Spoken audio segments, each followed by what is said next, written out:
Dear Chairman and members of the committee, thank you for giving me this opportunity to testify before the public today regarding how the recent bill, H.R. 51, which proposes to grant statehood to Washington, D.C., will impact the basic voting rights of people in D.C. and its nation.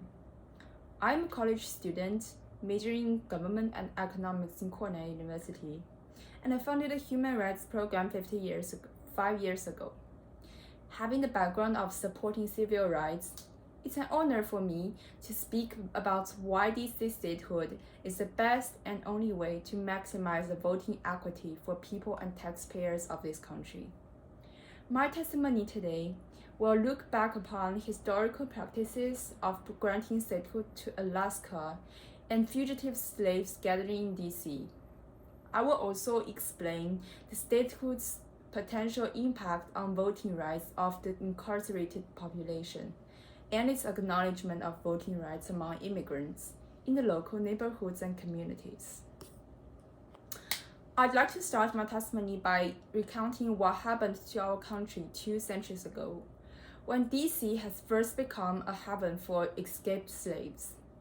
During the Civil War, tens of thousands of slaves flocked into the refugee camps in Washington, D.C. to get rid of slavery. And that later was followed with President Lincoln's Emancipation Proclamation. Historically and now, D.C. is not merely a place for politics, but also a place for Black Americans. Today, Black Americans make up 44% of the population in D.C., which forms the largest community. Depriving DC residents of their ability to elect their voting representatives in Congress is another form of differentiation targeting people of color, a practice that's no different from disfranchisement of slaves centuries ago.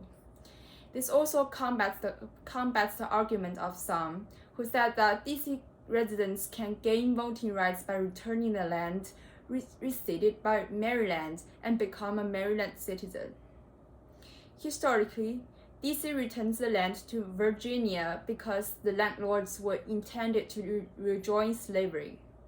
DC has a long history of providing refuge to Black Americans and fight against slavery, and its historical significance establishes it as a sovereign state capable of self-government and thus statehood. Statehood, instead of returning to Maryland, is the only option for DC residents to gain equal voting rights. Now, when Alaska was being considered for statehood, our fellow Senator Frederick Payne of Maine State, 50 years ago, standing in the hall, has remarked that the admission of Alaska was for the defense of America. It was a demonstration of American democracy and American civil rights, proved to the communist Soviet Union then. Now, I stand here to question you all, that when America is the only one among all democracies in the world to have a capital without voting rights, will the world still believe in the ideology and beliefs America preaches? Will we be able to lead this world to democracy if we can't even provide citizens in our capital with the fundamental voting rights? The second thing I want to highlight is that only statehood expands voting rights to the incarcerated population of DC. Among all states and districts, DC is the first one trying to restore voting rights for felons in prison through its Restore the Vote amendment. However, this right may never be extended to real detained DC residents just because DC is not a state. As a city, DC does not have its own state prisons to house convicted felons. Every year, thousands of felons in DC were transferred to federal prisons in other states, some as far away as California. As a result, DC has had difficulty locating individual felons and mailing the ballots to them. Last year, the Federal Bureau of Prisons just refused to provide the prisoners' names to DC government so that DC government couldn't mail ballots to their individual citizens convicted.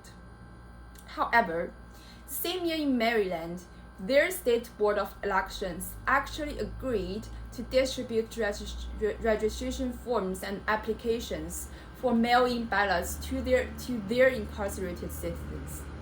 DC's government couldn't do the same to their citizens just because DC does not manage its own state jail and just because DC is not a state. When ballots can't be mailed to individuals, our fellows in prisons may be unable to vote because they don't know what documents they'll need to register, etc. This jeopardizes the voting rights of people in prison, who then again make up of Black Americans in a large proportion. Black Americans of voting age are more than 4 times likely to lose their voting rights than the rest of the adult population, with 1 in 13 Black adults disenfranchised nationally. In total, 2.2 million Black Americans are denied the right to vote in our nation. Furthermore, we should think about preserving DC citizens' voting rights at the local level. The federal government have constantly made decisions on DC's local affairs. Those decisions were made by representatives elected out of DC. Yet, DC council members and DC citizens couldn't do anything to it. Attempts have been made to deter DC from implementing Obamacare in pursuit of affordable health care, to restrict DC from commercializing marijuana, and to provide financial assistance to low-income citizens seeking abortions. Those actions severely impacted the welfare of women and people of color living in the city. Even worse, because the city lacks authority over its local affairs, Congress may also block its efforts to expand voting rights at the local level.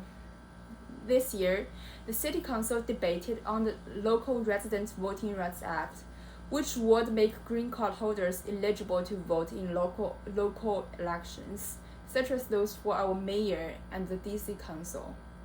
Now, this is significant because America's immigration system is dysfunctional, and those who have been waiting to become citizens have been denied the opportunity to do so. We are part of the city, they are part of the city, and they pay taxes. Just speaking as a college student, 20% population of the college areas of DC are foreigners. Many of them are my fellow friends in Georgetown and George Washington University. They, same as their American classmates, eager to participate in the city's politics that influence their education, transportation, and dining and sleeping every day. I therefore propose the motto for DC statehood as I vote because I live, not because who I am. Voting rights should be expanded to whoever in this country that is morally qualified to become an American citizen. Without DC becoming a state, people of color, women, and immigrants are especially disenfranchised. This is not the America we want in the 21st century. Dear Chairman and members of the committee, I urge you to stand for DC's statehood because everyone in this country has the right to vote regardless of who they are.